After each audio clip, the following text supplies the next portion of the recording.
एक एक सेकंड कितना कीमती है। तुम उसमें व्यर्थ की बातें, बीती हुई बातें और न जाने क्या क्या। प्रपंच का स्वभाव पक्का समझ लीजिए बुढ़ापे में परिपक्व हो जाता है। जिनको ये भाव होना कि अभी हम सब कमा खा के को बुढ़ापे में परब्रह्म की प्राप्ति कर लेंगे, बूढ़ा तोता राम राम नहीं रटता, उसको बाल्यावस्था से सिखाया जाता है। जो सिखाया जाता है वही बोलेगा। ऐसे ही तुम्हारा मन जो है जीवन में यदि प्रपंच में लगा लिया तो प्रपंच स्वभावा, अगर श्री भगवान में लगाया तो देखो कितना बढ़िया, निष्प्रपंच स्वभावा। भक्तों के पास बैठो, वही प्रभु का नाम, वही रूप माधुरी, वही लीला माधुरी, वही सिद्धांत की चर्चा, कितना महान जीवन हो जाता है। बोले निरतिशय गुणा असमोर्ध, भागवतिक सारे सद्गुण प्रकाशित हो जाते हैं। और निर्दोषा, किसी भी प्रकार की दोष वृत्ति भक्तों में नहीं रह जाती परिपक्व अवस्था में। नित्य मुक्ता, वो नित्य जीवन मुक्त महापुरुष होते हैं। कौन? जो वृंदावन का आश्रय, वृंदावन की प्रेम रस उपासना, रसिकों का संग, नाम बाड़ी में चित्त लगाए हुए है। बोले निगम गण समुद गीत, वेद जिसकी महिमा का गान करते हैं वो उसमें स्थित रहते हैं, रस सिंधु प्रभु में। दिव्यानुभावा, वो दिव्य दिव्य भाव में विचरण करते रहते हैं। श्रीपाद लिख रहे आनंद पारा, अपार आनंद में वे डूबे हुए। संविद रस घन वपुषा, सच्चिदानंद घन स्वरूप उनका सहचरी भाव स्वरूप प्रकाशित हो गया। तो श्री लाडलीजू कृष्ण लालजू भावैक मगना, प्रिया प्रीतम के भाव में ही एकमात्र वो मगन रहते हैं। ये स्थिति होती है रसिक महापुरुष की। ये नित्या निर्विकारा निरतिशय गुणा निष्प्रपंच स्वभावा निर्दोषा नित्य मुक्ता निगमगण समुद्गीत दिव्यानुभावा आनंदापार संविद रस घन बपुषः श्री कृष्ण भावैकमग्नाः स्तान बंदे शील वृंदावन। मैं ऐसे वृंदावन वासी रसिक महापुरुष की वंदना करता हूं।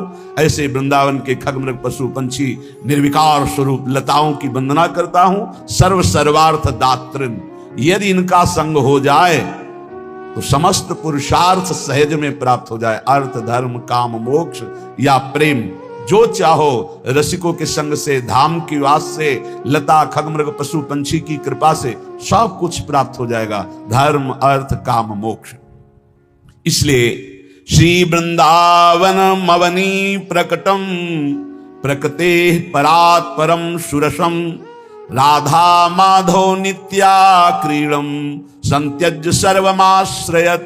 हे भाई, पृथ्वी में परम पद प्रकाशित हो रहा है। वृंदावन, वृंदावन वास कर रहे हैं मानो हम परम पद में वास कर रहे हैं। श्री राधा माधव की ये नित्य क्रीड़ा स्थली है। इसका आश्रय पुष्ट तभी होता है जब हर आश्रय त्याग दिया जाता है, शरीर का भी आश्रय। अब मृत्यु का वर्ण कर लेंगे लेकिन धाम नहीं छोड़ेंगे। और आपको सच्ची बताएं, सब ठीक हो जाएगा। नहीं, आपको तो अमुक जगह जाना पड़ेगा तभी आप ठीक होंगे। नहीं जाऊंगा, मुझे ठीक नहीं होना, मुझे मरना है। कुछ नहीं बिगड़ेगा, कुछ नहीं बिगड़ेगा। जो औषधियों में सामर्थ्य है, यंत्रों में सामर्थ्य है, वो अनंत सामर्थ्यशाली भगवत धाम वृंदावन है। यही व्यवस्था बना देगा, बहुत सहज में सर्व दुखों का नाश कर देगा। थोड़ा निष्ठा परिपक्व होनी चाहिए। वृंदारण्य मगण्य प्रभाव मनुभावयन् महाभावम गौर श्यामल दंपत्य विचल कंदर्प केलि भजेत अत्यवसेन्द्रियमपि माम सकल विधातोपि संसोच्यम अंगीकरोति राधा केलिवनम चेन महाकृतार्थोस्मि। जो वृंदावन में वास स्वीकार करके या आश्रय लेकर प्रिया प्रीतम का भजन करता है तो अगणित प्रभावशील महाप्रेम रस भाव का दान प्रिया प्रीतम उसके अंदर कर देते हैं। महाप्रेम रस, वो प्रिया प्रीतम की अविचल कंदर्प केली को इन्हीं नेत्रों से देखता है। कंदर्प केली, प्रेम केली। आज वन क्रीड़त श्यामा श्याम सुभग बनी निशि शरद चाननी रुचिर कुंज अभिराम। आज वन क्रीड़त श्यामा श्याम, देख रहा है उपास। खंडन अधर करत परिरंभन ऐचत जघन दुकूर। ये जो रस है, ये समस्त विकारों का नाश करके अति उत्तम महाप्रेम प्रकाशित करता है।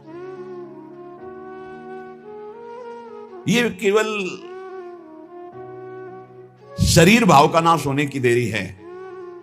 इन्हीं पदों के गायन से शरीर भाव नष्ट हो जाएगा। महाप्रभु ने बताया शरीर भाव कैसे नष्ट होता है, तो कहा थे बचन मिथुन मुख निसरत सुनि सुनि देह दशा किन भूलो। प्यारे जो अद्भुत रास कर रहे हैं, विलास कर रहे हैं, इसका आप जो गायन करोगे, इसका जो श्रवण करोगे, तो आपकी देह भाव नष्ट हो जाएगा। श्रवण सुनत प्रापक रति राधा पद अम्बुज सुकुमार। अद्भुत प्रेम प्रकाशित होगा तो प्रेम का प्रभाव होता है। देह कुटुंब ते जाए छूट सब ही विदिना, तो देहातीत स्थिति पे फिर देखो खन्नन अधर करत परिरंभन चत जगन दुकूल उर्नक पात तिरिची चितवन दंपति रस समतूल वे भुजपीन पयोधर पर शतवाम दृशा विहार। ये जो इसकी व्याख्या नहीं हो सकती, ये जो स्थिति है, ये प्यारोडुम क्षमते ने अच्छी सुखादि नाम तो ध्यानगम, इतनी उच्च कोटि की दशा है जहां प्रिया प्रीतम की इस रसकेली का स्फुरण हुआ तो दर्शन करने वाला ही नहीं रह जाता। मैं दर्शन कर रहा हूं ऐसा नहीं रह जाता, केलिमय हो जाता है।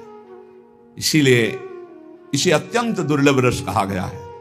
बल्लवी सुकनक बल्लरी तमाल श्याम संग लाग रही अंग अंग मनोभिरामिनी बदन जोत मनोमयंक अलक तिलक छवि कलंक छपत श्याम अंक मनो जलद दामिनी। ये देखने की सामर्थ्य विगत वास हेम कम मनोभुवंग बेनी दंड पी के कंठ प्रेम पुंज कुंज कामिनी।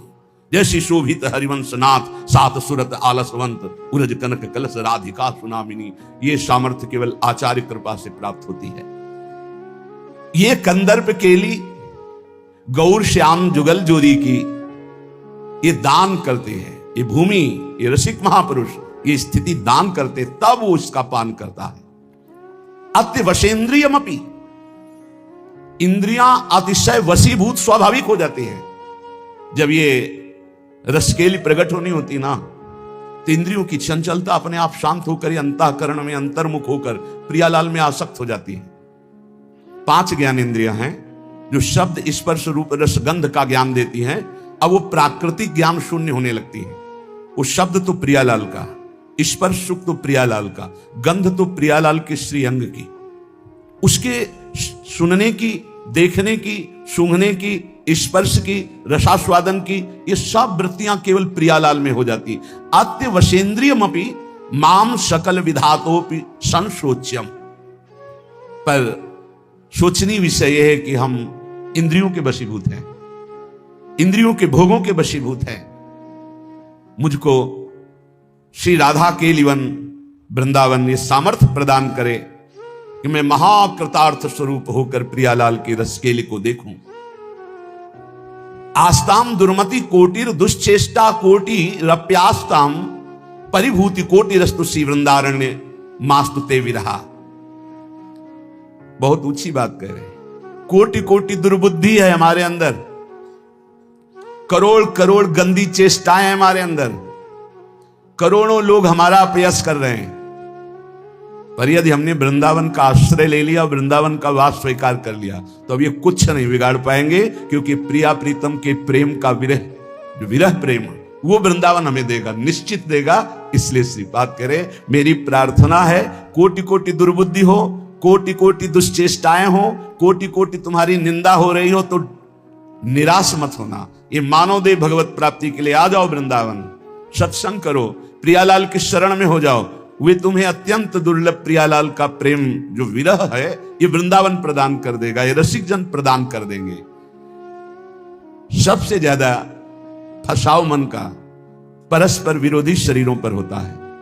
आकर्षण, शरीर भोग की वृत्ति, ये प्रेम रस में डूबने नहीं देती। इसलिए आगे के श्लोक में इसके लिए बहुत निंदा की है। स्त्रीणाम्नि दुष्ट नरके विमूत्र श्लेष मपूयाद्यैः पूर्णे गते पिकरणे स्वावांत वन निवश राधिका रामे।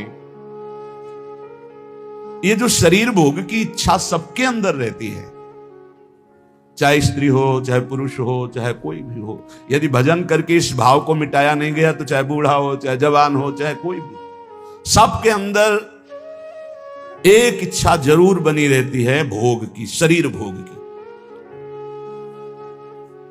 स्त्री नामनी दुष्ट नरके विमूत्र श्लेष्म पूयाद्यई।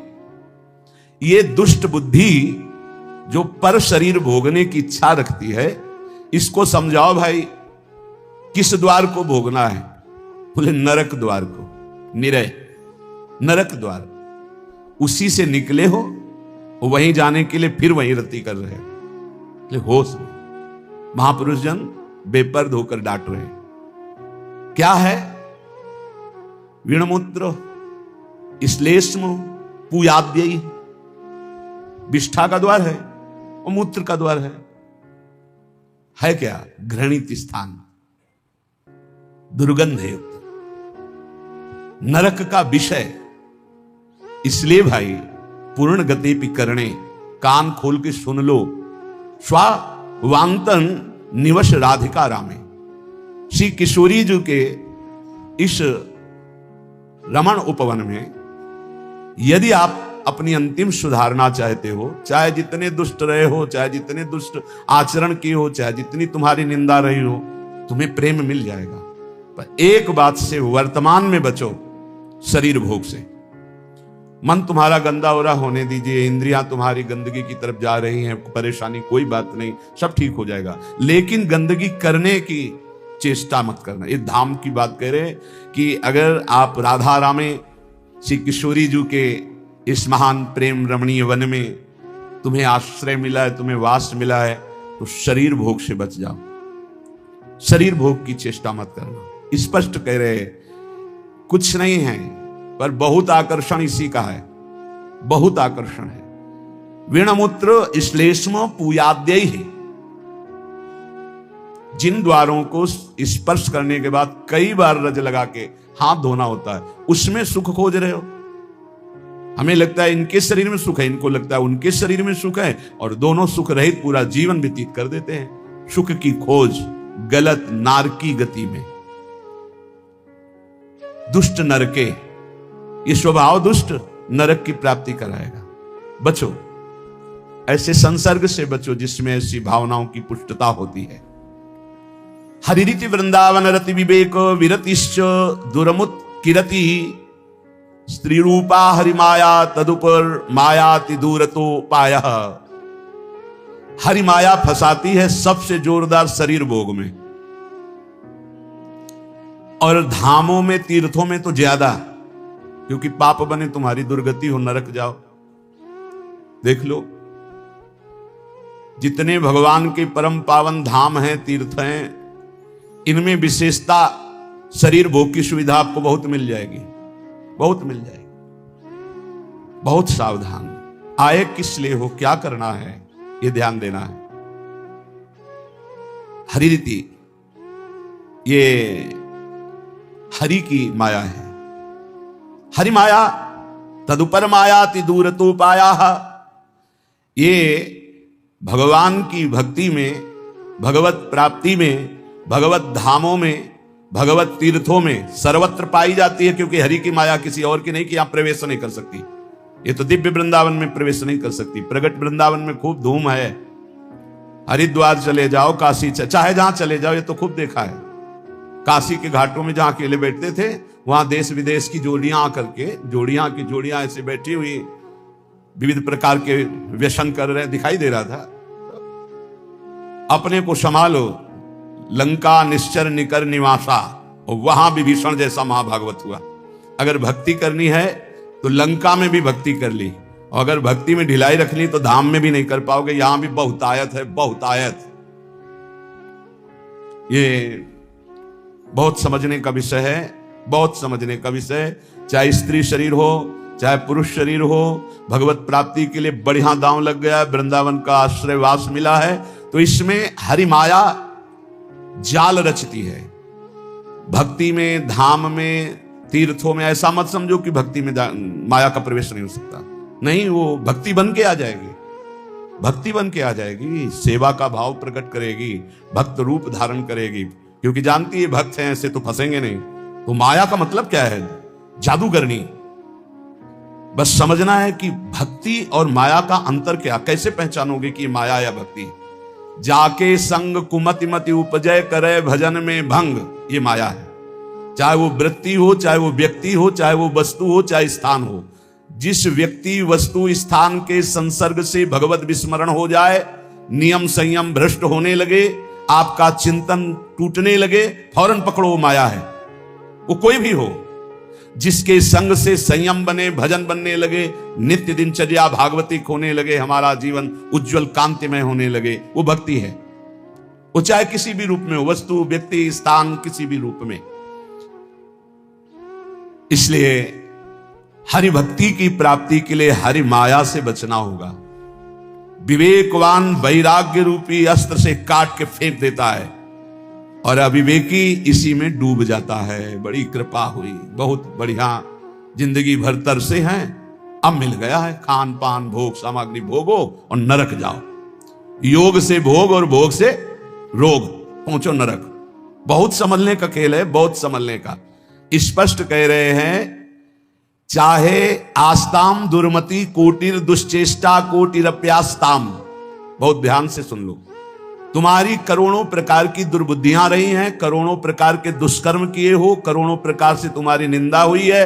अब तुम वृंदावन आ गए हो, अब होश में हो जाओ तो तुम्हारे अंदर विराग प्रिया प्रीतम का प्रेम प्रकट हो जाएगा। इसमें बाधा पहुंचाने वाला क्या है? बोले स्त्री नाम निदुष्ट नर के विणमूत्र श्लेष में पूयाद्य पूर्णे गते पिकरणे। कान खोल के सुन लो, मलमूत्र के द्वारों में भोग की वृत्ति रखना दुर्गति पाना है। हरिति वृंदावन रति विवेक विरतिश्च दुरमुत्किरति। स्त्री रूपा हरिमाया तदुपर मायाति दूरतोपाया। हरिरति हरि भक्ति प्राप्ति के मार्ग में चलने वालों को ये माया हरि भक्ति का रूप रख करके आती है। बहुत सावधानी की जरूरत है, बहुत सावधानी की। देखो, पूतना ने ऐसा रूप रखा था कि हिम्मत ही नहीं हुई यशोदा मैया की या और किसी ब्रजगोपी की पूछ ले कि तुम कौन हो और कहां से आई हो। सब लालजू की तरफ ही इशारा करती जाती, क्योंकि इतनी सुंदरी वैभवशाली साक्षात लक्ष्मी जी मानो आ रही, तो बोले अपने प्रीतम से मिलने जा रहे, इशारा कर दिया। किसी की हिम्मत नहीं हुई। ऐसे ही जब माया किसी बड़े भक्त को छलती है, जब उत्तम साधक को छलने जाती, तो ऐसा वैसा रूप नहीं कि आप ऐसे रोक सको। हर ज्ञान, हर बात, हर उत्तर। फिर तुम्हारी श्रद्धा, तुम्हारी भक्ति किस कोटि की है? अगर विवेक वैराग्य की तलवार से काट सको तो काट सको, नहीं तो तुम्हें काट के रख देगी। यदि हरि का भरोसा है, अहंकार नहीं किए हो तो बचा लेंगे, अगर अहंकार है तो मुंह भरा गिरोगे।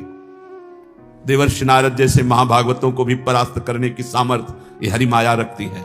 शिव विरंचिका मोह को है पुराण, अस जिये जाने भजी माया पति भगवान। जो ज्ञानिन कर चित अपरई, बरियाई विमोह बस करई, अज्ञानिन की तो कौन बात।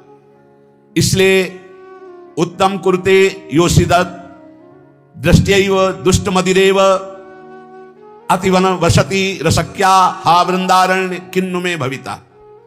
जब कोई भोग दृष्टि से किसी माता बहन को देखता है तो मदिरा में उतना नशा नहीं, इतना उसकी बुद्धि भ्रष्ट हो जाती इस दृष्टि मात्र से। इसलिए गोस्वामी तुलसीदास जी ने कहा है, जो चाहे आपन कल्याणा सुजस सुमत शुभ गति शुभ नाना, शो परनार लीलार गोसाई तजौ चौथ के चंद्र किनाई। जैसे चौथ के चंद्रमा को देखने से कलंक लगता है, ऐसे ही किसी भी माता बहन की तरफ काम दृष्टि से देखोगे मरोगे, मरोगे, मरना परमार्थ से भ्रष्ट हो जाओगे, होश में हो जाए। ये जब बहुत तिरछी चितवन से माताओं बहनों की तरफ जो देखते हैं तो लगता है तुम समझते हो हम बड़े वीर हैं, बड़ी चतुराई से देख रहे हैं। अरे अपने नाश का रास्ता पुष्ट कर रहे हैं, उनका कुछ नहीं बिगाड़ पाओगे। वो हरि माया बलवंत भवानी, वो इतने बल से युक्त है, तुम्हारा ये चितवन मुस्कान सब तुम्हारे लिए ही नरक का द्वार बन जाएगी। इसलिए होश। अरे आए हो अपना काम बनाने की, काम बिगाड़ने आए हो? जहां काम बन रहा है वहीं काम बिगाड़ने आए हो तो तुम्हें विश्व में कहां ठोर मिलेगी?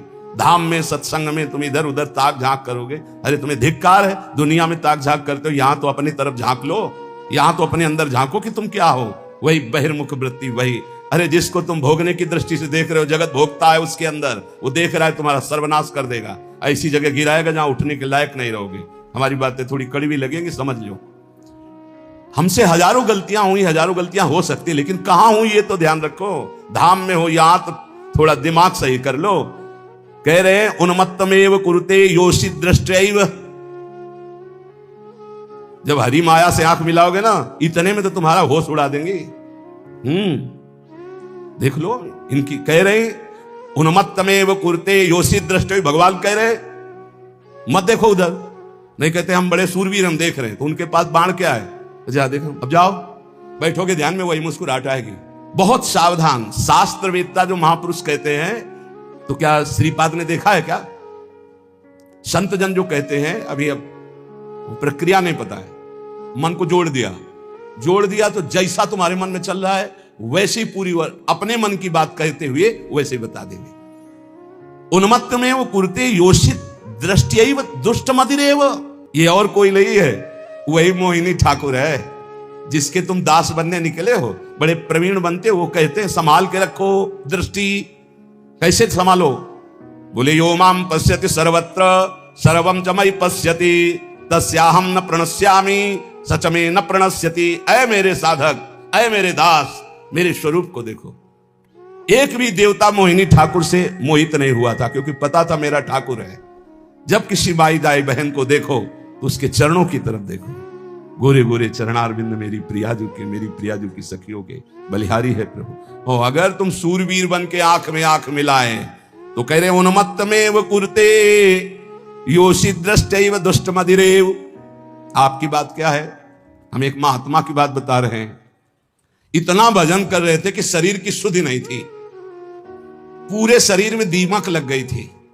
शरीर है यह दिखाई नहीं दे रहा था, केवल आंखें बीच बीच में खोल लेते थे तो दीमक झड़ जाती थी। च्यवन ऋषि, उनका नाम च्यवन ऋषि था। बहुत समय हो गया, प्रसंग नहीं पढ़े। तो एक राजा की राजकुमारी अपनी सखियों के साथ उधर से निकली। तेजोमयी आंखें ऐसे ज्योतिर्मयी चमक रही थी। उनका ये बहुत चमकती हुई क्या है ये, और ऊपर से सब दीमक लगी हुई थी। तो ऐसे एक कांटा टाइप लिया ऐसे तिनका, और ऐसे ऐसे मारा तो उनसे रक्त निकलने लगा। अब वो तो कांप गई कि रक्त कैसे निकला। अब सबके मलमूत्र बंद कर दिए, पूरे राजा से लेकर जितना परिकर, जितनी सेना, सबके। च्यवन ऋषि ने हाहाकार मच गया। तो उनमें कुछ विद्वान लोग भी साथ थे। उन्होंने कहा किसी ब्रह्म ऋषि का अपराध है। ढूंढा गया अपराधी कौन है, यहां वन में किसी ऋषि का अपराध। तो राजकुमारी ने कहा कि अगर कोई ऐसी बात है तो मेरे द्वारा अपराध शायद बनाए। एक दीमक का पिंड जैसा था, उससे 2 ज्योति जगमगा रही थी और हमने उसमें, तो उससे रक्त सारे। बोले च्यवन ऋषि का ये पूरा क्षेत्र है, कहीं ऐसा तो नहीं किया च्यवन ऋषि को तुमने? चलो आगे गाय और ब्राह्मण करके च्यवन ऋषि से बंधना। महाराज सबकी लघु शंका सोच खोल दो, बंद कर दिए सबके। अब कितनी देर भाई, 6 घंटे 8 घंटे हम सबके। महाराज शर्त कैसे खुलेगी आप बस बताओ। शर्त सुकन्या, राजकुमारी का नाम सुकन्या, सुकन्या दे दो। राजकुमारी से कहा अब राजकुमारी ना कैसे, अपराध तुमने किया ऋषि की सेवा में, तुम्हें। उन्मत्तमेव कुरुते योषित दृष्टैव दुष्ट मदिरैव। जाओ सबके लघु शंका सोच खुल जाए, जाओ अब सब यहां से।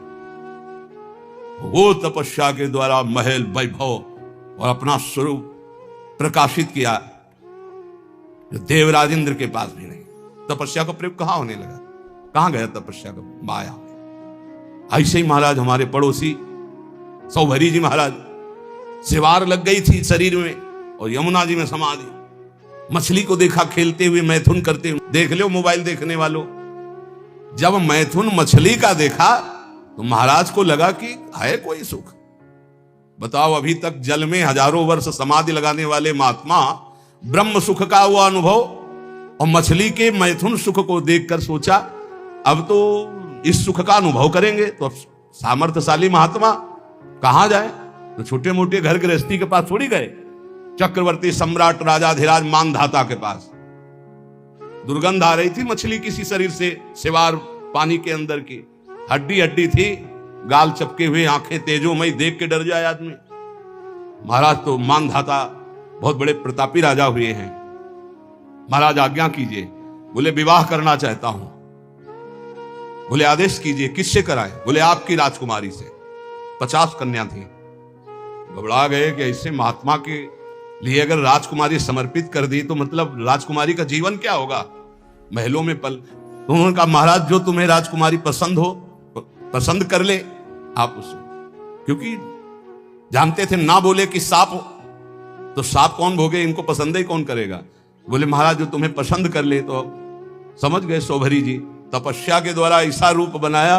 मंत्री ने जाके कहा महाराज सौभरी पधार रहे हैं, जो राजकुमारी पसंद करना चाहे पसंद कर ले। जब पधारे तो खुशबू से पूरा महल भर गया, तेजो रूप। 50 ने कहा हम वरण करेंगे। बोले चलो। मानधाता से कहा 50 पुत्रियां तुम्हारी तैयार। मानधाता के सामने सौभरी ऋषि और उनके सामने दिव्य रूप। मानधाता ने कहा रहेंगी कहां? बोले कल आ जाना यमुना किनारे। ऐसे अमरावती नगर से भी श्रेष्ठ पुरी की रचना की, सेवक हाथी घोड़ा रत्न वैभव सब। फिर 50 से 500 हो गए धीरे धीरे। तो जब बैठे थे वो अगल बगल छोरी छोरा खेल रहे थे, तब उनको ध्यान आया इन्हीं से बचने के लिए तो यमुना में समाधि लेते थे। तब उन्होंने एक श्लोक गायन किया, संगम त्यजेत मिथुन व्रतिनाम मुमुक्षु सर्वात्मना न विसजेत बहिरेन्द्रियाणि एकश्चरण रहश्चित्त मनंत से युंजीत तद व्रतिषु साधिषु चेत प्रसंगः। ऐ मोक्ष धर्मावलंबी साधु, कभी किसी जीव को मैथुन करते हुए मत देख लेना, न जिसे हमारी दुर्गति हुई तुम्हारी पक्की हो जाएगी। मोबाइल वाले, क्योंकि ऐसे थोड़े जल्दी सहसा दृष्टि नहीं जाएगी, पर मोबाइल में एकांत में चली जाएगी, सिटकिनी बंद। बोले क्या? बोले हमारा एकांत भजन का समय है। अब सर्च करके जो देख रहे हैं तो वो तुम्हारा सर्वनाश कर देगा। मछली की क्रीड़ा से मेरी ये दुर्गति हो गई, बोले तुम्हारी क्या होगी? इसलिए संगम त्यजेत मिथुनम व्रतिनाम मुमुक्षु, जो मैथुन धर्म से युक्त प्राणी, इनका संग त्याग दो, इनका दृश्य मत देखो, इनका संभाषण मत सुनो। सर्वात्मना न विसजेत बहिरेन्द्रियाणि, इंद्रियों को खुला छूट मत दे दो, अंतर्मुख रखो, एकस अकेले रहो। चित्त मनंत से, चित्त को ईश्वर में सदैव लगाओ। अकेले का मतलब आंतरिक वृत्ति से। गुफा में भी प्रपंची बहुत समाज में ही रहता है, और प्रपंच में रहता हुआ साधक भी अकेला रहता है। सदैव चित्त को अपने इष्ट में लगाते रहो, किसी का संग न करो, और संग करो तो किनका? तद व्रतेषु, जो भगवत व्रत धारण करने वाले साधु जन है, भक्त जन है, उनके बीच में रहो। ये बाढ़ है, इस बाढ़ के अंदर बच जाओगे। साधु समाज की बाढ़ में बहुत बचत होती है। अगर हम गिरने जा रहे हैं तो दूसरा हमें थाम लेगा। इसलिए कह रहे हैं उन्मत्तमेव कुरुते योषि दृष्ट्वैव दुष्ट मदिरेव। दृष्टि मिलाना बंद कर दो, दृष्टैव दुष्ट मदिरेव। बस गए, पाताल का रास्ता पक्का। 5 बाण है उसके, 5 संधान कर दे तो शंकर की समाधि भंग कर दी। तुम तो जीव हो, शिव की समाधि भंग कर दी। औरों की तो बात जाने दो, अपने स्वरूप में आ जाए काम ना। हाँ, तो जो ब्रह्म में देखत रहे, देखे चराचर नारीमय, जे ब्रह्म में देखत रहे। अबला बिलो कई पुरुषमय, पुरुष सब अबलामयम, दुई दंड भरी ब्रह्मांड भीतर काम कौतुकयम। कोई साधारण वीर है? देवाधिदेव महादेव की समाधि भंग कर दी। तब उन्होंने कहा कि त्रिभुवन में ऐसा कौन? तो देखा आम के पेड़ में छुपा बैठा, तीसरा नेत्र खोला, राख का ढेर हो गया। अब वो तो शिव है, तुम्हारे है तीसरा नेत्र, दुई है, तीसरा तो बंद है तो सबके तीसरा नेत्र ज्ञान नेत्र। ज्ञान से काम भस्म हो जाएगा।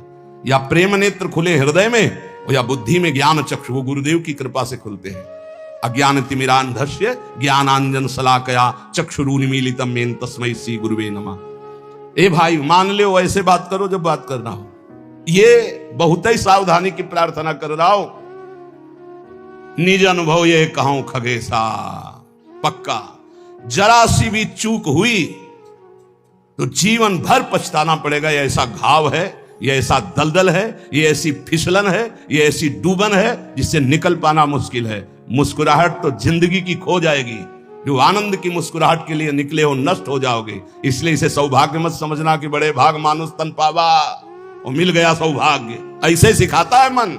जिंदगी हो गई, सुख नहीं मिला, हे प्रभु तुम कहां हो? ये तो ढूंढते ढूंढते थक गया, लेकिन अब सुख मिला है। माया बहा ले जाएगी। आओ प्यारे, इधर आओ। कहां? हमारे पाले में आओ। कहां निकले जा रहे हो? हरि की तरफ। इधर आओ। अम्मा अब तो हरि की तरफ जाने दो। अच्छा तो जाओ। अम्मा जननी सम जानही पर नारी। जाओ जाओ जाओ। अम्मा तो बच गए, और अम्मा के सिवा और कुछ देखा तो मारे जाओगे। सब में मात्र भाव, जैसे अपनी सगी अम्मा को ऐसे देखो, चरणों की तरफ अतिवन सती रसक्या हा वृंदारण्य किन्नु में भविता। वृंदावन वास करना इसीलिए बहुत कठिन है। वृंदावन अब क्या उपाय हो सकता है जिसकी दृष्टि खराब हो गई है? समझ जाओ, सत्संग है, समझ जाओ, बहुत खतरनाक खेल है। इससे ज्यादा खतरनाक खेल नहीं। हाथ जोड़ के मुस्कुरा के प्रणाम करके प्रणाम करवा देंगी, ऐसी प्रबल माया है। हाथ जोड़ना पड़ेगा, घुटने टेकना पड़ेगा, रोना पड़ेगा, फिर भी क्षमा नहीं होगी। माया आती कैसे जानते हो? झुक के। और जाती कैसे? रौंद के। ये शब्द याद रखो। सौभाग्य मत मान लेना। बड़े भाग मानुष तन पावा, सुर दुर्लभ सदग्रंथन गावा, साधन धाम मोक्ष कर द्वारा, साधन धाम मोक्ष कर द्वारा। अति दुर्वारा इंद्रिय वैरिण आमर्दयन्ति सततम माम बद्ध्वा बद्ध्वा त्यार्ति दकारायाम हा हरे परित्राही। ये पीड़ा देने वाली दुष्ट इंद्रियां कारागार की तरह मुझे बंदी बनाना चाहती हैं। ऐसा ही है। सब कोई देख लो अपनी अपनी इंद्रियों को। ये दुर्दांत दुश्मन इंद्रियां निरंतर पीड़ा देते हुए मुझे बंदी बनाना चाहती भोगों में। नहीं, हा हरे परित्राही त्राहि माम, ऐसे बचा जाता है। हे हरि मुझे बचा लो, मुझे इंद्रियां फंसा रही, मुझे फंसा रही। कंदर्प शविष विषखैर निरवधिमं दह्यमानस्य। शिकारी वीणा वादन करता है हरिण पहले बुलाने के। इतना मधुर वीणा वादन साधु बन के बजाता है। हिरन बेचारे नजदीक आ जाते हैं, पास में ही धनुष बाण मारा खींच के, वही ढेर हो गया। कंदर्प शविष विषखैर, ये शरीर है वीणा का, कामदेव की वीणा वादन का शरीर का आकर्षण करके, और निरवधिमं दह्यमानस्य विषखैर, काम बाण का संधान किया, ढेर कर दिया। बड़े बड़ों को इतिहास साक्षी है। इसलिए पहले वीणा वादन से ही बचे। शरीर आकर्षण होने लगे तो त्राहिमाम, भागो भागो। अगर आपको अपना सुंदर बनाना है तो परम सुंदर श्री हरि का ध्यान करो, प्रियाजू का ध्यान करो, संयम से रहो, तब तो समझ। अच्छा, हमारी सुंदरता तभी काम की जब सुंदर शिरोमणि प्रभु हमें स्वीकार कर ले। ये मरण धर्मा शरीर दीजेंगे तो क्या करेंगे? क्या करेंगे? क्या दे देंगे मरण धर्मा? इसलिए अति दुर्वारा इंद्रिय वैरिण आमर्दयन्ति सततम माम। गौर से देखो तो प्रभु दिखाई देने चाहिए, अन्यथा कुछ नहीं है इनमें। कौन सा सुंदर रूप है? कहां सुंदरता है? कहां सुंदरता रह गई है? बहुत विचित्र स्वभाव। आज जो हमारे समाज का स्वरूप बिगड़ता चला जा रहा है, बुरा जरूर लगेगा, लेकिन बाबा जी हैं, अगर हमारी बात नहीं तुम्हें समझ में आएगी तो तुम्हारी हिम्मत नहीं कि कोई कहे। इसीलिए हिम्मत से कह रहे हैं, ए भाई, ये अंग प्रत्यंग ढकने के लिए है, अंग प्रत्यंग ढकने के लिए। इनकी पवित्रता, इनकी उज्जवलता, इसको आप बिखेरो मत। आपका चरित्र महान तो आपका जीवन महान हो जाएगा। इससे आप महान नहीं बन जाओगे, इससे महान नहीं बन जाओगे। नहीं, जितना पवित्रता, गांव के बड़े बूढ़े से, अब हमें तो पता नहीं, लेकिन हम अपने सामने देखा है, इतना तुरंत हो गया। बूढ़ी बूढ़ी का पानी लाना, तो घर में घुसेंगे तो ऐसे पूरा घर सावधान, एकदम ऐसे। बड़े बुजुर्ग, मर्यादाएं थी, पवित्रता थी।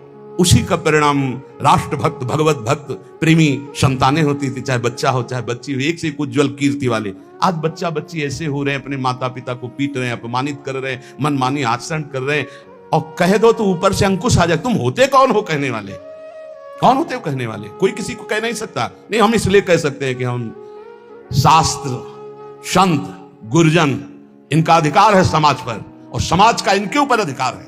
अगर हम गलत हैं तो पूरा समाज विरोध कर सकते हो, और अगर तुम गलत हो तो हम पूरे समाज का विरोध कर सकते हैं। धर्म के मार्ग का उपदेश करने वाला धर्मेश, जो धर्म गुरु पर बैठा हुआ या उपदेश करता, अगर गलत है तो पूरा समाज उसका विरोध करने का अधिकार रखती है, और अगर वो समाज को सुधारने के लिए तो पूरे समाज का विरोध करने का अधिकार रखता है। ऐसा नहीं कि 10,000 एक पक्ष में हो गलत मार्ग में तो वो अकेला ब्रह्म ऋषि 10,000 का विरोध कर सकता है। धर्मशास्त्र ऐसा आदेश करता है। आप विचार करके देखो, भगवान श्री राम जी को आदेश हुआ, तापस वेश विशेष उदासी 14 वर्ष राम वनवासी।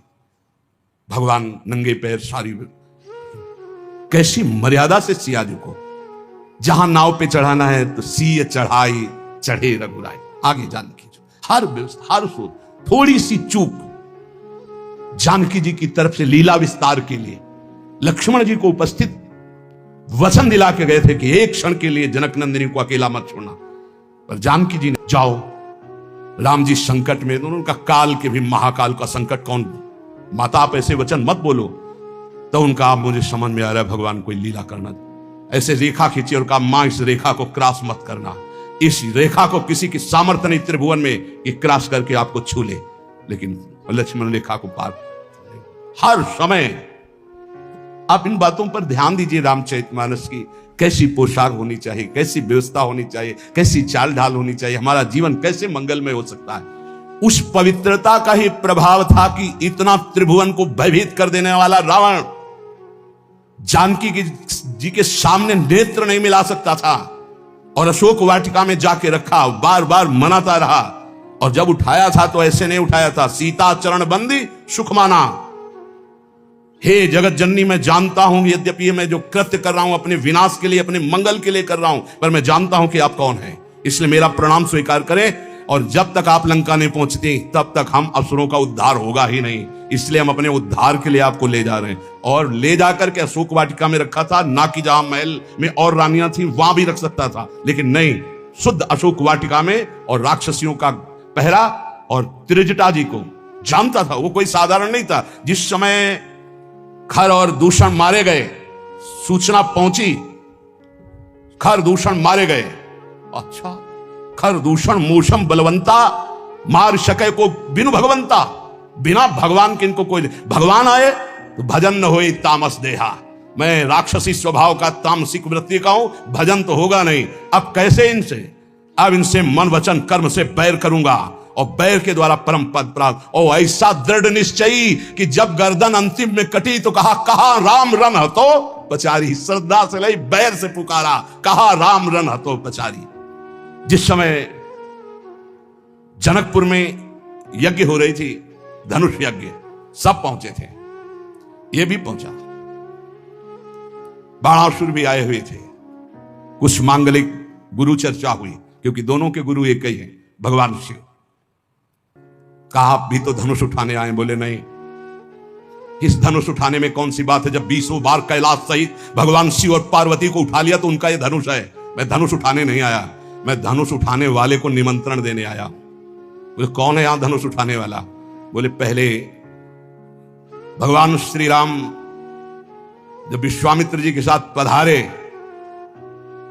तो रावण ने दृष्टि मिलाई और कहा ये नेह निमंत्रण नहीं दे रहा हूं, ये बैर निमंत्रण दे रहा हूं, ये धनुष आप ही भंग करेंगे, सीता जी आपको ही मिलेंगे, लेकिन मैं सीता का अपहरण करूंगा और तुम्हें रुलाऊंगा, और तुमको ये जो टांगे हुए और सारंग धनुष, इसी से निकले हुए बाणों से संपूर्ण लंका का उद्धार करना होगा। मैं यही कहने आया हूं। भगवान श्री राम से मानो इशारे में बात की और आरती की अजगौ की, और जनक से कहा इसका भंजन तो दूर रहा, इसको उठाऊंगा भी नहीं, ये मेरे गुरु का धनुष है। प्रणाम करके परिक्रमा करके दोनों चले गए थे। ये अतिरथी वीर बाणासुर और महान पराक्रमी रावण ये ऐसे उठाए भी नहीं थे। ऐसा नहीं कि उठाने की चेष्टा की, नहीं, ऐसा नहीं, वंदना की, परिक्रमा की और चले गए थे। और भगवान राम को कहा था तुम्हें निमंत्रण देता हूं,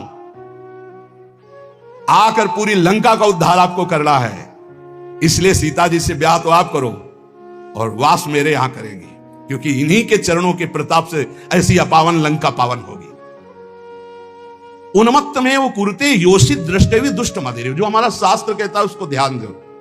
कभी किसी भी माता बहन से बात करनी हो तो चरणों में देखे। देखो भगवान तो सर्वत्र विराजमान है।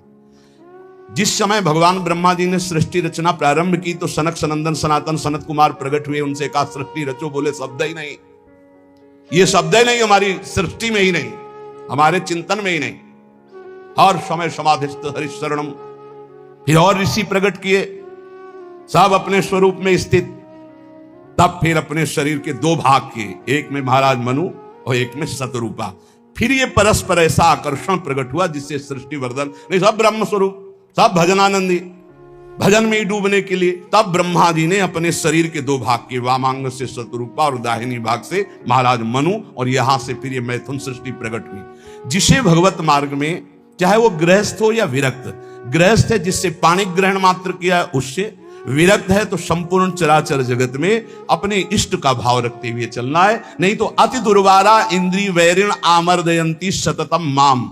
देखो, जब अच्छा साधक कहीं गड़बड़ हो जाता है तो वो अपने जीवन को ही नष्ट कर देता है। ये अपने वृंदावन की बात है कि दरपानी घाट की तरफ कोई साधक एकांतवास कर, अभी हमसे कल प्रश्न हुआ कि नए साधक को एकांतवास करना चाहिए या सत्संग साधु समागम। तो हम कहा नए साधक को सत्संग साधु समागम करते हुए थोड़ा समय एकांतवास करना चाहिए। जैसे आप यार है तो घंटे 2-4 घंटे 6 घंटे आपका एकांत में कमरे में भी, और हर समय आप घेरे के अंतर्गत हो। अकेले रहने में वो भी साधक को साधन में एकांतवास बहुत सावधानी का करना है। मोबाइल तो बहुत ही घातक और बहुत ही सहायक है। अगर मन चंचल हो रहा है आप सत्संग लगा लो, मन चंचल को शांत कैसे करें, सैकड़ों सत्संग इस विषय के पड़े हुए हैं। अगर आप सावधान नहीं तो फिर मन चंचल होकर विषय सेवन में ले जाए। अब वो रोज मोबाइल का गलत प्रयोग देख रहे थे, उनको घृणा हुई अपने जीवन से और उन्होंने अपना जीवन शांत कर लिया। यही वृंदावन में क्या फायदा हुआ? जीवन शांत होने से क्या भगवत प्राप्ति हो गई? अगर सत्संग मिलता होता तो कम से कम इतनी हिम्मत तो हो जाती कि मोबाइल को ईंट से कुचल देते। अपने को क्यों शांत किया? अपने को तो आप सुधारा जा सकता है, अपने को तो बचाया जा सकता है विषय सेवन से। इसलिए बहुत सावधान, नहीं कभी आपका मन जो गलत मार्ग में शिक्षा दे रहा वही आपको नष्ट कर देगा। बहुत सावधान। कलिकाल है ऐसा, यंत्रों में एक क्षण में आप संसार की गलत बातें देख सकते हैं। वो बहुत बुद्धि को नाश करने वाला है, बहुत बुद्धि। छोटे छोटे बच्चे बताते हैं कि हमारी दुर्दशा इससे हो गई। इसलिए कंदर्प शविष विषखैर निरवधि मम दैह मानस्य। जब कोई किसी माता बहन की तरफ या विपरीत शरीर की तरफ देखता है तो कामदेव उसी समय विशिख अपने बाणों का संचार करता है। हाय, कैसे उसे शांति मिल सकती है जिसके हृदय को काम ने वेध दिया है, क्योंकि सतत चिंतन उसका चालू हो जाता है और बड़ी दुर्दशा हो जाती है, बड़ी दुर्दशा हो जाती है। मतलब इतना दुर्दशा और किसी विकार से नहीं होती जितनी काम विकार से होती है। इसलिए गोस्वामी जी ने भगवान से प्रियता के लिए मांगा है, काम ही नारी प्यारी जिम लोभी जिम प्रियदाम। तो उपासक सावधान रहे। आज सत्संग में श्रीपाद प्रबोधानंद जी ने खास तौर से वृंदावन की बात बताई। यहाँ ये नित्या निर्विकारा निर्वधि गुणाहा प्रपंच से ऊपर उठा हुआ महापुरुष निष्प्रपंचाहा समस्त दोषों से रहित भगवत अनुराग से युक्त होकर प्रिया प्रीतम की दिव्य केली को देखता है। यहाँ कैसा भी दुष्ट स्वभाव का आ जाए उसे भगवत प्रेम मिलता है। पर उपासक को यहाँ रहते हुए ये सावधानी करनी कि वर्तमान में कभी हमारा कोई विपरीत संयोग शरीरों का आकर्षण हमें नष्ट न कर दे, क्योंकि प्रिया प्रीतम की महान प्रेम भूमि है। अपने को इस बात के लिए संभालना है। बहुत जन्म हम लोग गिरते रहे, बहुत जन्म पतित होते रहे। अब थोड़ी हिम्मत कर ले, भगवत मार्ग में थोड़ी हिम्मत से चले। 2 मिनट संत वाणी हम लेंगे, क्योंकि इसी प्रसंग से मिलते हुए वचन महापुरुषों के हैं। उपासक को सावधानी ये रखनी है कि जब तक तुम्हारे शरीर में बुढ़ापा नहीं आता, कोई असाध्य रोग नहीं हो जाता, तुम्हारी इंद्रियां बलवान हैं, तब तक तुम अपनी इंद्रियों को गलत आचरणों में मत उतारो और अपने कल्याण के लिए उपाय कर लो। नहीं बुढ़ापे में या असाध्य रोग में या इंद्रियां जब निर्बल हो जाएंगी तब तुम कुछ नहीं कर पाओगे। जो मनुष्य दूसरे प्राणियों के शरीरों की हिंसा करके या हिंसा करवा के या हिंसा का अनुमोदन करके अपने शरीर को पुष्ट करता है, जैसे पशुओं को लाके काट के फिर खाना, बोले हम काटते तो नहीं दुकान से ले आते हैं। तो दूसरा हम लाते भी नहीं है, मंगवा लेते हैं। तीनों को बराबर नरक मिलेगा। कर्ता प्रेरक अनुमोदन, प्राणियों की हिंसा करना, हिंसा करवाना, हिंसा का अनुमोदन करना, ये स्वभाव भगवत मार्ग से बिल्कुल विपरीत ले जाएगा। संतों की बातें, भगवत भक्तों की बातें, शास्त्र की बातें जहर जैसी लगेंगी ऐसे लोगों को, और अगर सुन लिया श्रद्धा से तो सुधार भी हो सकता है। किसी भी तरह से किसी भी जीव को मार करके खाना जो हमारे शास्त्र के विरुद्ध है, वो तुम्हारे लिए हिंसा और बहुत बड़ा पाप होगा। जीव तो सब में है, जीव बिना जीवे नहीं। मूरी में भी जीव है, गाजर में भी जीव है, आलू में भी जीव है, अरहर के पेड़ में भी जीव है, उर्द के भी पेड़ में, गेहूं के भी पेड़ में, लेकिन वो हमारे खाने के लिए शास्त्र सम्मत है। लेकिन ये दूसरे अन्य जीवों के मारकर खाने की बात मानव शरीर के लिए नहीं, राक्षसी भाव के लिए, जो राक्षस है उनके लिए है। संसार में जितने भी जीव हैं, मन से, वचन से, शरीर से जब किसी को दंड नहीं दिया जाता तो अपने सारे पाप नष्ट होने लगते हैं और उसे कोई भी दुख भोगना नहीं पड़ेगा। उसके दुख देने वाले पाप कर्म क्षय हो जाते हैं। सभी जीव को चाहिए कि ये बात समझ लें, सब यहां जीना चाहते हैं, सब अपने शरीर को सुखी रखना चाहते हैं। अगर किसी भी प्राणी को तुम मारते हो या उबालते हो या खाते हो तो तुम्हारा नाश निश्चित है, तुम्हारी दुर्गति निश्चित है।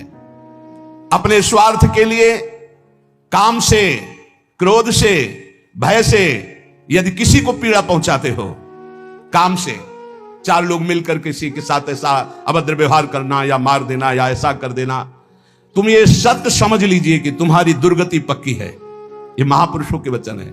जो श्रेष्ठ परोपकारी, निश्चय पूर्वक दूसरों के दुख को दूर करने की बात करने वाले हैं, वही मानव जीवन धारण करने का लाभ लेते हैं। क्रोध से, लोभ से, भय से या हास्य से भी पापकारी बात कभी मत करो। पाप वाली बात हंसी मजाक में भी मत बोलो। जो साधक आत्मज्ञान प्राप्त करना चाहता है उसे चाहिए सत्य बोले, परमित बोले, थोड़ा बोले और संशय रहित बोले, परिपूर्ण स्पष्ट बोले, अनुभूत बोले और वाणी को चंचल ना होने दे, मर्यादा से बोले। ऐसा बोलने वाला साधु परमार्थ की उन्नति को प्राप्त होता है। सत्य बोले, थोड़ा बोले, संशय रहित बोले, परिपूर्ण स्पष्ट शास्त्र सम्मत बोले, जो बोले अनुभव से बोले, वाचालता रहित होकर बोले, वो परमार्थ का पथिक होता है। जो भाषा सत्य है पर कठोर है, दूसरे को दुख पहुंचा रही है, बड़ी रूखी बात है, वो नहीं बोलनी चाहिए। जिसे आत्मशोधन करना है उसे ब्रह्मचर्य रहना ही है, इसीलिए इसको शुरू किया। जिसे ब्रह्मचर्य रहना है उसे शरीर को चिकना बनाना, श्रृंगार करना, यह सब छोड़ देना चाहिए। अभी कुछ दिन बाद शरीर छूट जाएगा, फिर लकड़ी में जलेगा भाई। चाहे जितना इसे पाउडर लगा लो, चाहे जितना इत्र छिड़क लो, आग में जलेगा कुछ दिन। बोले कुछ दिन क्यों, अभी तो हम 30-40 साल ऐसे निकल गए। ऐसे अब पता नहीं 30-40 साल है कि नहीं है, ऐसे निकल जाएंगे। ब्रह्मा जी के यहां कमल की पंखुड़ी में जितने में सुई छेदो उतने में 1 वर्ष हो गया। अपने 100 वर्ष कितने हुए, 100 बार ऐसे ब्रह्मलोक में करे तो हो गया। अपने शरीर को ज्यादा श्रृंगार, सुख, सुविधा, प्यार मत दो। जितने से भजन बन जाए, धर्म बने, उतना ही दो। स्त्रियों का काम भाव से स्पर्श करना, संभाषण करना, देखना छोड़ दे। यदि आत्मशोधन करना है स्त्री साधक को पुरुष साधक से, काम भाव से, कैसे, किसी भी तरह से। बहुत सावधानी का विषय से आपको खुद निर्वाह करना है, कोई दूसरा निर्वाह करने वाला नहीं, दूसरे को सफाई देने की जरूरत नहीं। तीसरी बात, पहला है शरीर का श्रृंगार, दूसरा है स्त्रियों से संसर्ग, संभाषण, बातचीत आदि आदि। तीसरा है पौष्टिक और स्वादिष्ट भोजन। ये महान भयंकर हैं 3 बातें जो साधक को नष्ट कर देती है। शरीर का श्रृंगार करना, माताओं बहनों से काम भाव से युक्त होकर के इस तरह का व्यवहार, बातचीत, ऐसा आप सफाई पेश कर सकते हैं। भैया सफाई पेश करने की बात नहीं, आप खुद देख लीजिएगा। आपका अगर दृष्टि ठीक है, आपका भाव ठीक है, आपका व्यवहार ठीक है, भगवान को साक्षी करके, तो कोई दोष नहीं है। लेकिन यदि आप अंदर से दूषित हैं तो आप बचिए। और स्वादिष्ट बलिष्ठ भोजन, आत्मशोधन करने वाले उपासक को जरूरत नहीं, कोई जरूरत नहीं। ये घी, रबड़ी, रसगुल्ला, दूध और ये बादाम, पिस्ता, ये गृहस्थों के लिए बने, ये भगवत मार्ग के पथिकों के लिए नहीं। उनके लिए नाम रूपी बल और ब्रह्मचर्य का महान ताकत, एक अद्भुत बल, एक अद्भुत उत्साह, एक अद्भुत तेज बना रहता। बादाम में थोड़ी है, हलवा में थोड़ी है। बादाम हलवा खा के तो बेकार हो जाओगे। शुद्ध सात्विक थोड़ा अन्न एक बार डाल लिया शरीर पोषण के लिए, बस जल, व्यायाम, प्राणायाम, ब्रह्मचर्य, इससे बहुत बड़ा बल प्राप्त होता है। हमें निरंतर मन को वश में करना, मन को वश में करने के लिए ये शारीरिक बल की जरूरत नहीं है। शारीरिक बल तो अपने आप बना रहता है। उत्साह, एक आत्मिक शक्ति, एक बल, एक अलौकिकता रहती है। ये निकृष्ट आचरण करने से नहीं। स्वादिष्ट और पौष्टिक भोजन की कोई आवश्यकता नहीं ब्रह्मचारी के लिए। 5 चम्मच उसमें दाल में घी डाल के और ये सब कर, फिर कैसे हजम करोगे। तपस्वी उपासक को चाहिए स्त्री के रूप की तरफ, उसके हास्य की तरफ, उसके मधुवचन की तरफ, उनके संकेत की तरफ, उनके हाव भाव की तरफ, या स्त्री उपासक को चाहिए पुरुष के ऐसे परस्पर चितवन को ना देखे, ना चिंतन करे, ना देखे, ना चिंतन करे। परस्पर विरोधी शरीर को राग पूर्वक देखना, उनके अंग प्रत्यंगों का चिंतन करना, उनकी बातें करना, ये ब्रह्मचर्य कदापि नहीं रह सकते जो ऐसे आचरण वाले लोग हैं। ब्रह्मचर्य व्रत में रत रहने वालों को अत्यंत सावधानी पूर्वक अपनी इंद्रियों को दर्शन, संभाषण, चिंतन से बचाना है। जो भिक्षुक ब्रह्मचर्य का आनंद प्राप्त करना चाहता है उसको अच्छे अच्छे पदार्थों के स्वाद पाने वाली जिह्वा पर काबू करना होगा। हाँ, ये जवानी जो है ये व्यतीत होनी चाहिए तपस्या में, जलने में व्यतीत होनी चाहिए, तो बुढ़ापा में वर्षा हो जाएगी। गर्मी की बात बरसाती ना, जलोगे तपोगे तो वर्षा हो जाएगी। अगर पहले ही भीजे भोगों में पड़े रहोगे तो बुढ़ापा में सड़ोगे। फिर ध्यान रखना, पक्की बात समझ लो। सड़ना जानते हो किसे कहते हैं? अगर ध्यान हो आपको हितधाम में, एक 70-75 वर्ष के वयोवृद्ध वेशधारी जो बोल रहे थे, तो हम दोबारा पुनरावृत्ति नहीं करेंगे बोलने की, वो बोल रहे थे, आप लोगों को ध्यान होगा कि महाराज बचा लीजिए, 75 साल का हूं, ऐसे से ऐसा ऐसा ऐसा। इसलिए ब्रह्मचर्यरत भिक्षुक को चाहिए किसी भी विपरीत शरीर से परिचय न ले, एकांत मिलन की बात ना हो, किसी भी तरह से अपने मन की कमजोरी सामने वाला ना जान पावे। ब्रह्मचर्यरत भिक्षुक को चाहिए कि वासनावर्धक, पुष्टिकारक भोजन, पेय, वार्ता, दृश्य, इनका परित्याग कर दे। जैसे बहुत ज्यादा ईंधन हो तो अग्नि उतनी ज्यादा बढ़ेगी, ऐसे जितना पौष्टिक आहार करोगे उतने काबाग्नि बढ़ेगी। शरीर का श्रृंगार, शरीर की शोभा, शरीर को सुख आराम देने की भावना वाला कभी ब्रह्मचारी नहीं हो सकता। बहुत सावधान। जब भगवत मार्ग में चले तो अंगूठी की जरूरत क्या है? जब भगवत मार्ग में चले हैं तो किसी भी तरह के आभूषण की जरूरत क्या है? भगवत मार्ग में चले तो कंघा की जरूरत क्या है? भगवत मार्ग में चले हैं तो चिकनाहट लगाने की जरूरत क्या है? सजाने की जरूरत क्या है? वैसे ही तेजों में सजे रहोगे।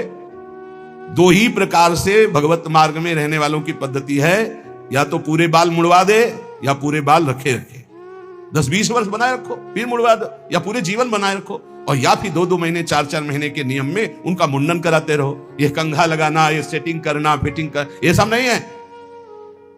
बांध लगोटा बचा के इंद्री कभी न देखा पर नारी, और भिक्षा के टुकड़े खा करके चढ़ी परमार्थ की तैयारी। आंख उठाकर किसी की तरफ नहीं देखा, काछ वाच मन निश्चल राखे, धन धन जननी तेरी रे, फिर आगे चलकर प्रकाशित हो जाओगे। बहुत सावधानी की जरूरत है और व्यायाम अत्यंत आवश्यक है। ये नहीं कि हम बहुत सेवा करते, नहीं। अरे ब्रह्मचर्य को बचाने के लिए 1 घंटा व्यायाम की जरूरत है। दवा कोई वर्जिश से बेहतर नहीं, नुस्खा है कम खर्च, बालानसेन शक्ति बढ़े, फुर्ती लहे, चोट न अधिक पिराए, अन्न पचे चंगा रहे, कसरत सदा सहाय। कम से कम 1500 दंड बैठक मारियो, फिर 2-4-6 घंटे पद्मासन सिद्धासन में नस नाड़ी एकदम शुद्ध, तब वो ब्रह्मचर्य लगना चाहिए कि ब्रह्मचारी जा रहा है। ये पानी से शुद्ध हो जाओगे, पानी से केवल, जैसा घी लगता है ऐसा पानी लगेगा। प्राणवायु का संशोधन करके प्राणायाम कह नहीं रहा है, हफ्ता भर भोजन नहीं मिला, गंगा जल से काम चलता रहा। जब कभी कहीं मिल गया तो फिर 30-35। हाँ, एक बार एक गंगा किनारे एक कुटी थी, तो राधे श्याम झोपड़ी थी, वयोवृद्ध संत निकले। आओ आओ, हम जानते हैं गंगा किनारे भ्रमण करने वालों की क्या दशा होती, क्योंकि गंगा किनारे भूखे हो गए। हाँ महाराज, कई दिन से नहीं मिला, हो गए होंगे 8-10 दिन। बोले बैठो, कोई त्योहार था, गांव से गए, पूरी कचौड़ी मांग के लाए। आप सही मानो इतनी, वो पूरी लाके ऐसे रख दी, 2-4 ऐसे सब्जी के टुकड़े होंगे भिक्षा में जैसे। हमें यह भी ध्यान नहीं रहा कि इनके लिए पूछे। पूरा राधे श्याम जब पा चुके गंगा जल, हमका महाराज आप, बोले हमें पता है, हम शाम के फिर ले आएंगे। बोले हमें पता गंगा किनारे कैसे होते, क्योंकि फिर पता नहीं कई दिन में मिले, कई दिन बाद मिला था। और कभी गैस की गोली थोड़ी कि गैस में कुछ नहीं, गंगा जल। अच्छा, ऐसी स्थिति में रोज आसनों पे बैठना, रोज व्यायाम कर। अभी पता नहीं आजकल के नए बच्चे व्यायाम में क्यों नहीं लगते, प्राणायाम क्यों नहीं करते, क्यों संयम से नहीं चलना चाहते। को बोले समय नहीं है, समय आधा घंटा 1 घंटा तो व्यायाम होना चाहिए। ये व्यायाम जरूरी है, गृहस्थ हो या विरक्त, आधा घंटा व्यायाम। मोटरसाइकिल भी जब चलाते हैं ना लोग, तो पहले रेस में डालते हैं, नहीं एकदम धुआं करके रेस में, फिर वो एकदम गर्म। जब तुम भी रेस में डालो, सुबह उठ के 2 बजे उठे, छत में चले गए, 3 बजे तक दंड बैठक व्यायाम प्राणायाम करके एकदम फुर्सत पाए, सत्संग में ऐसे बैठे। ब्रह्मचारी मतलब आग, ब्रह्मचर्य मतलब आग, आप सच्ची समझो आग। पैर ऐसे पड़े जैसे आग में पैर पड़ते। आग में पैर कैसे पड़ते? ऐसे ब्रह्मचारी चलता है क्या है? जैसे कि लहरी नहीं एकदम चिलचिलाती भागती है, ऐसे ब्रह्मचर्य का जीवन होता है। पता नहीं तुम लोगों को बातें समझ में क्यों नहीं आ रही। हाँ, सच्ची बात कहते हैं। ब्रह्मचर्य में खान पान वाली बात की नहीं कि रबड़ी रसगुल्ला हो तब चिकना, वो तो पेट चिकनाएगा, पेट चिकना मिलेगा एकदम।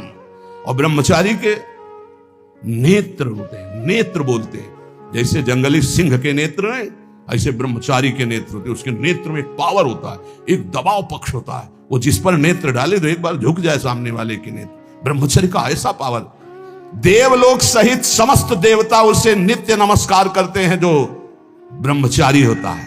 जो भिक्षुक वीतराग शारीरिक और मानसिक ब्रह्मचर्य से परिपक्व, शारीरिक ब्रह्मचर्य और मानसिक ब्रह्मचर्य, मन और 5 ज्ञानेंद्रियों के द्वारा किसी भी विषय का धर्म विरुद्ध भोग नहीं।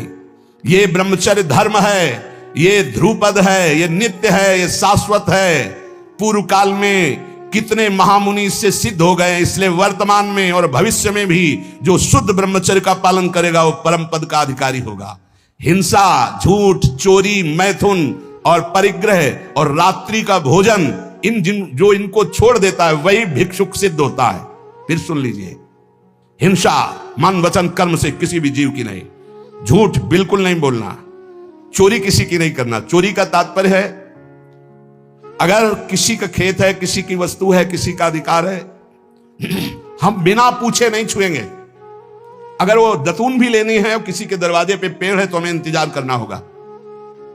अगर पता चल रहा है कि गांव समाज की जमीन है, सरकारी जमीन है, किसी का अधिकार नहीं, तो हम उस वृक्ष से भिक्षा मांगेंगे, हमें एक दतून दे दीजिए। ऐसे नहीं है कि हम किसी वस्तु को स्वतः, जैसे गंगा किनारे बारी होती है और उनसे से आप फल तोड़ करके खा रहे हैं तो आप चोर हैं। यह नहीं कह रहे हमारा, नहीं, किसी की कोई भी वस्तु बिना भिक्षा किए नहीं लेना है। आगे है मैथुन का पूर्ण त्यागी वीतराग परमहंस, बैरागी, किसी भी तरह के अष्ट मैथुनों में से एक भी नहीं। और परिग्रह, दान नहीं, इसीलिए भिक्षा शब्द है। तुम हमें दे रहे हो, हम नहीं लेंगे, हमें जरूरत होगी हम मांग लेंगे, हम भिक्षुक हैं। ये उपासकों की, अच्छे जो उपासक उनकी रहनी होती है।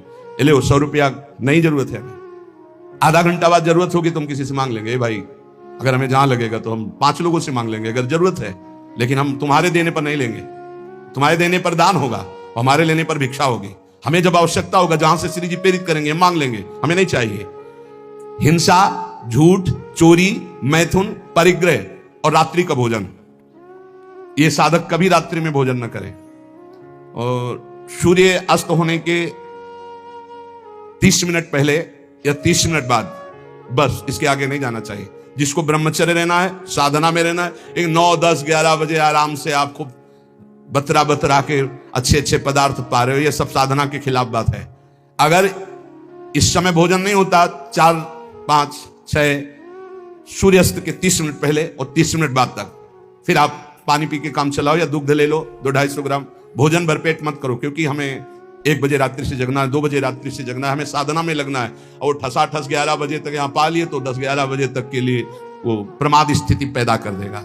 रात्रि का भोजन निषेध है साधु के लिए, या तो सूर्यास्त होने के पहले या बस सूर्यास्त होने के बाद ही 30 मिनट बाद तक, मतलब 7, बहुत बहुत अधिक 7:30, 8, इसके आगे नहीं। 9, 10, 11, 12 ये सब नहीं। गृहस्थों की बात अलग। वीतराग परमहंसों का हमने स्वभाव देखा है, सूर्यास्त होते होते जो कुछ, बस फिर इसके बाद शांत। ये रात्रि का भोजन तो एकदम निषेध है, 8 के बाद तो पाना ही नहीं चाहिए। ये नियम बना लो, क्योंकि अपनी दिनचर्या में या तो ऐसा कुछ विधान करो, हमें लगता हो जाता होगा हाँ, ये मतलब ये सावधानी की जरूरत, इसमें मना किया गया है। और ये वैसे भी अपनी दिनचर्या में नहीं बन पाएगा। रात्रि के 12:30-1 बजे जगना है और आपने 9, 10, 11 बजे दबा के पा लिया तो कैसे जग पाओगे, फिर नहीं चल पाओगे। ये 5 कारण होने पर, उपदेश मिलने पर भी वो अपने जीवन में नहीं उतार पाता है। अभिमानी होने से, क्रोधी होने से, प्रमादी होने से, असाध्य रोगी होने से या भोगी होने से, ये 5 दोष होने के कारण गुरुजनों के उपदेश अपने जीवन में नहीं उतार सकता। अभिमानी होने से, क्रोधी होने से, प्रमादी होने से, असाध्य रोगी होने से या भोगी होने से। जो ब्रह्मचर्य नहीं रह पा रहा है, जो भोगी है, वो गुरु के उपदेश नहीं धारण कर सकता। जो असाध्य रोगी है वो बेचारा असमर्थ है, और जो प्रमादी है वो नहीं, और जो क्रोधी है वो नहीं, और जो अभिमानी है वो नहीं। जो गुरु की आज्ञा का पालन करता है, उनके इशारों को समझता है, उनकी आज्ञा में अपने प्राण समर्पित किए हैं, उसके अंदर संपूर्ण भागवतिक सद्गुण प्रकाशित हो जाते हैं। इसलिए उद्धत ना हो, नम्र रहो, चपल ना हो, शांति स्थिर रहो, मायावी मत बनो, सरल रहो, कोई नौटंकी नाटक नहीं, कौतूहली मत बनो, गंभीर रहो, किसी का तिरस्कार मत करो, सबको सम्मान दो, किसी से क्रोध वार्ता मत करो, क्षमा करो, अपने मित्रता का व्यवहार सुरक्षित रखो, शास्त्र का अध्ययन करो, पर शास्त्र के ज्ञान का घमंड मत करो। कोई भी तुम्हारे पर क्रोध करे, अप्रिय व्यवहार करे, तुम उसकी भलाई करो, ईश्वर से प्रार्थना करो कि उसकी बुद्धि शुद्ध हो। ऐसे उपासक को परम पद की प्राप्ति निश्चित होती है। जो श्रवण किया उसको मनन करो, आचरण में उतारो, नाम जप करो, जीवन इस जन्म में भगवान की शरण तक पहुंच ही जाए, भगवत प्राप्ति हो ही जाए पक्का। जो भी हास्य विनोद में भी सत्संग में कहते हैं वो केवल शिक्षास्पद कहते हैं। किसी का नीचा दिखाना या किसी का उपहास करना हमारा लक्ष्य नहीं, लेकिन आप उपहासपद आचरण ना करें। आप ऐसा कोई पहनावा, ऐसा कोई खान पान, ऐसा कोई नाटक ना करें जो हमारे सनातन धर्म के विरुद्ध है, जो हमारे शास्त्र के विरुद्ध है। उससे आपका पतन हो जाएगा, पक्का समझो। बहुत बड़ा प्रभाव होता है सात्विक आहार, सात्विक भेष, सात्विक चिंतन, इससे बहुत उन्नति होती है। और असात्विक आहार, असात्विक भेष, असात्विक मन माने आचरण, इनसे बहुत पतन हो जाता है। इतना पतन हो जाता है, आप सोचो, जिन माता पिता परिवार को प्राणों से अधिक प्यार किया जाता है, बुद्धि भ्रष्ट हो जाती है, काम से पीड़ित होकर वो अपने परिवार के गले काट देता है, भाग जाता है दूसरे पुरुष के साथ या दूसरी स्त्री। ये क्या बुद्धि भ्रष्ट हो गई? जिनकी पूजा करनी चाहिए उनकी हत्या कर देते हैं, जिनको हमें शीश पर आज्ञा उनके शीश उतार लेते हैं। ये बुद्धि भ्रष्ट हो जाती है। आप देख लो, समाज में देख लो क्या हो रहा है। इसीलिए हम अगर विनोद में भी कोई बात कहते हैं तो तुम्हारे मंगल के लिए कहते हैं। किसी को कभी कुछ चुभे, कभी कुछ कोई शब्द चुभे, उसका विचार करना, वो बहुत ही कड़वा होगा लेकिन आपको स्वस्थ करने लायक होगा। जैसे कुछ ऐसी औषधियां होती, कुछ ऐसे चूर्ण होते हैं, बड़े कड़वे होते हैं, नीम जैसे लगते हैं, लेकिन वो आपका परम मंगल करते हैं। इसलिए प्यारे, हमारा किसी को दुख पहुंचाना उद्देश्य नहीं, हमारा उद्देश्य तुम्हें परम सुख प्रदान करना। पर तुम अपनी स्थिति को, अपने धर्म को, अपने आचरणों को भूल गए और मनमानी आचरण कर रहे हो, इसलिए तुम्हें जरूर बुरा लग सकता है। जैसे शास्त्रों में बार बार ये आकर्षण की निंदा की गई। अब अज्ञान के कारण, न जानने के कारण उस शास्त्रों को कहते हैं स्त्री की शरीर की निंदा की, तो किसी के शरीर की कोई कौन सी वंदना की गई है? पुरुष का शरीर चाहे स्त्री का शरीर है तो पांच भौतिक परस्पर आकर्षण की निंदा की गई, परस्पर अधर्माचरण की निंदा की गई। अगर आप शास्त्र सम्मत बातों को विचार करके देखें तो आज जो हमारी दुर्दशा हो रही वो शास्त्र न मानने से हो रही, शास्त्र की आज्ञा का पालन न करने से हो रही। प्रातः काल उठ करके भूमि के चरण छूकर बड़े बुजुर्गों को नमस्कार करके भगवत आराधना करके अपनी दिनचर्या में जाते हैं, उनका देखो कैसा आचरण होगा। जो सुबह से ही उठे गंदे आचरणों का चिंतन, गंदी वार्ता, गंदी क्रियाएं, पशुता छा गई है। इसलिए प्यारे, आज किसी भी प्रलोभन से यदि हमारा मन लुभायमान होगा तो हम शास्त्र की सही बात तुम्हें नहीं बता पाएंगे। और अगर हमारा उद्देश्य आपको भगवत प्राप्ति कराना है, आपका मंगल कराना है, तो निर्भय होकर दहाड़ते हुए आपसे कहेंगे, और आप प्यार से सुन लेना। थोड़ा कड़वा लगेगा लेकिन आपको बहुत ठीक कर देगा। ये सुदर्शन चूर्ण है, बड़ा कड़वा होता है सुदर्शन चूर्ण, लेकिन जिसका बुखार ना उतरता हो, नियम से सुदर्शन चूर्ण पाए, उसका बुखार उतर जाएगा। ऐसे ये जो माया का बुखार है ना, सत्संग रूपी सुदर्शन चूर्ण पाओगे, ये उतर जाएगा। नाम जप करो, सत्संग में कभी बुरा मत मानना। साधु, शास्त्र और गुरुजनों की बातें ये सदैव परमार्थ की उन्नति पर चढ़ाने वाली होती है। एक बार हृदय को सुनाना, ऐसा कि कड़वा सुन करके मुझे विचार हो कि मेरे जीवन में गंदगी क्या है और उसे दूर करना है, तो आपको अच्छा लगने लगेगा। शास्त्र जब बोलता है तो सत्य बोलता है, धर्म प्रिय बोलता है, उसमें आपका परम मंगल छुपा होता है। इसलिए कभी कभी कोई बात ऐसी उपहासास्पद या कड़वी लगे तो आपके मंगल के लिए तस्मात् शास्त्रम प्रमाणम है। और जहां कभी किसी को संशय लगे कि आपने बात कही थी कहां से प्रमाणित है, तो आप हमसे हृदय से पूछ लेना। वो कहीं ना कहीं लिखी होगी, आप देख लेना, कहीं ना कहीं लिखी होगी। सात्विक कैसे वस्त्र धारण करने चाहिए, शास्त्र आज्ञा करता है। चाहे पुरुष हो चाहे स्त्री हो, वस्त्रों का बहुत प्रभाव है। कैसे आपको श्रृंगार करना है, शास्त्र आज्ञा करता है। पातिव्रत धर्म का पालन करने वाली सौभाग्यवती पत्नी अपने पति को रिझाने के लिए षोडश श्रृंगार करती है, बाहर नहीं। बाहर वो गंभीरता पूर्वक कुछ ऐसे सौभाग्य चिन्ह धारण करके सौम्य भाव में रहती। ऐसे जो आदेश हुए उनसे हमारे धर्म की रक्षा होती है, उनसे हमारी मानसिकता पवित्र रहती है।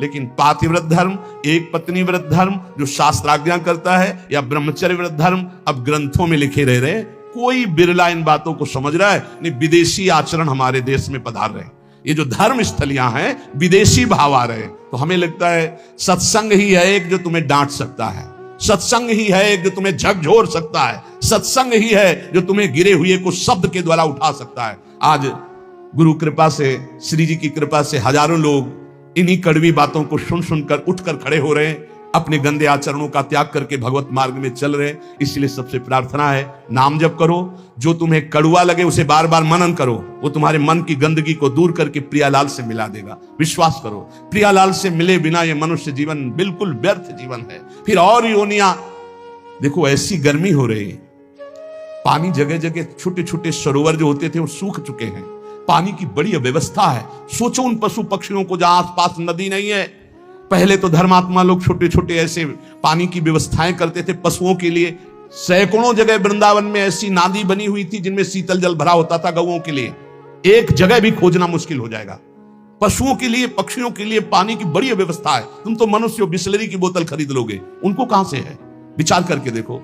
तो अगर हम अन्य योनियों में जाते हैं तो कितने भयानक दुख हमारे ऊपर होंगे। जंगलों में पानी सूख रहा है, पानी की कोई व्यवस्था नहीं। बहुत से ऐसे पशु पक्षी हैं जो चल करके जाकर के नदी में पानी नहीं पी सकते, उनको वहीं नजदीक पानी चाहिए। कहां पानी की व्यवस्था है? पहले हमने देखा इसी वृंदावन में बड़े बड़े ऐसे पात्रों में पानी भरा हुआ है पशु पक्षियों के लिए, और नादी बनी हुई बड़ी बड़ी, उनमें शीतल जल भरा हुआ गौओं के लिए। बड़ी उदारता रहती थी। 50 जगह लोग शीतल मट के लिए जल प्याऊ थे सबको पिलाने के लिए। सब धर्म धीरे धीरे ह्रास होता चला जा रहा है। इसलिए उठो, धर्म के मार्ग में